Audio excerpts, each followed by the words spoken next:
What's up everybody? Today I'm going to be showing you my process creating this animation of Gandalf the Grey from Lord of the Rings. It's going to be awesome. Relax, like and subscribe. Let's get into this. Enjoy. So here I'm just building up the form, trying to get the major landmarks in there for the nose, the mouth. I start working on the ear. Just sort of looking at it from all different angles.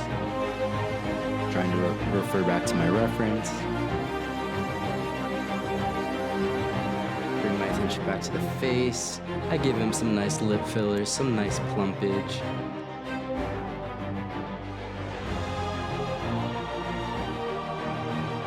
I start getting that brow in there, that nice furrowed brow. Make sure to check my side views. Now I'm just adding more detail in. Gonna start working on the hat here. Just it kind of looks like a mushroom, like a little Smurf hat. Adding that on top of him, trying to make it look like a hat, like a wizard hat.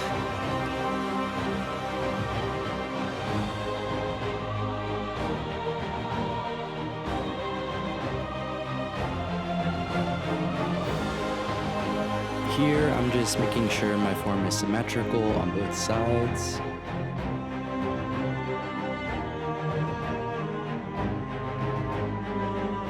I'm extracting the facial hair from the geometry underneath, starting to shape that beard. Get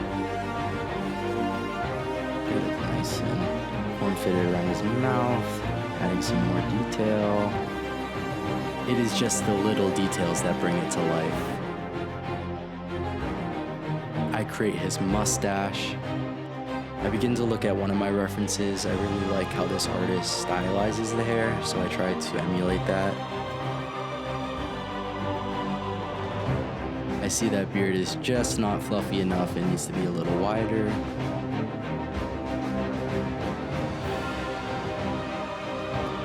Ooh, I'm doing the back of the hair now, making sure it's draping along his shoulders well.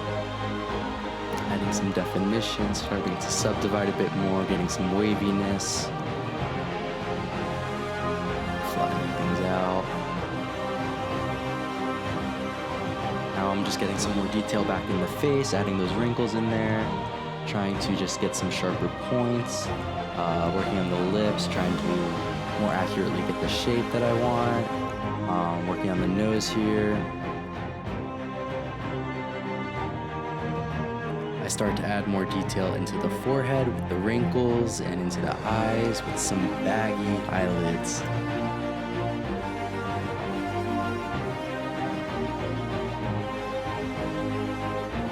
Getting those eye bags in there. He really has some droopy skin that was fun to sculpt.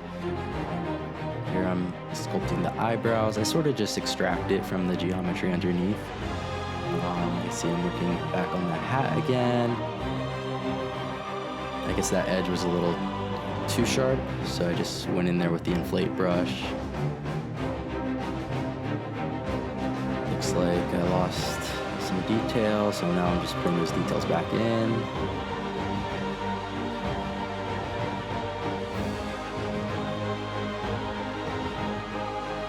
Now I'm just adding some more detail to the beard.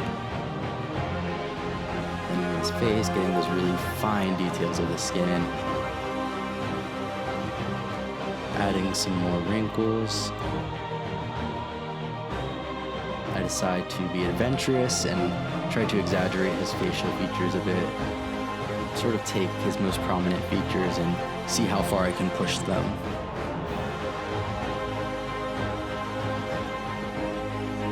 Here I'm UV unwrapping him so that I can get the textures all ready. Just sort of preparing the mesh, which wasn't easy. It's hard working with that dense topology when you have millions of polygons. My machine, it barely made it. Okay, here I brought my face into Substance Painter. I'm just working on the diffuse layer right here. Just painting some skin textures in. The skin has a lot of different colors in it. adding some roughness.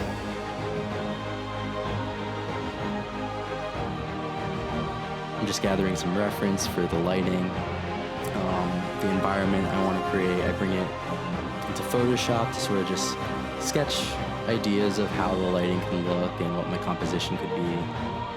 Bring it into CG. This is C4D. I'm just creating an environment here, nothing too crazy.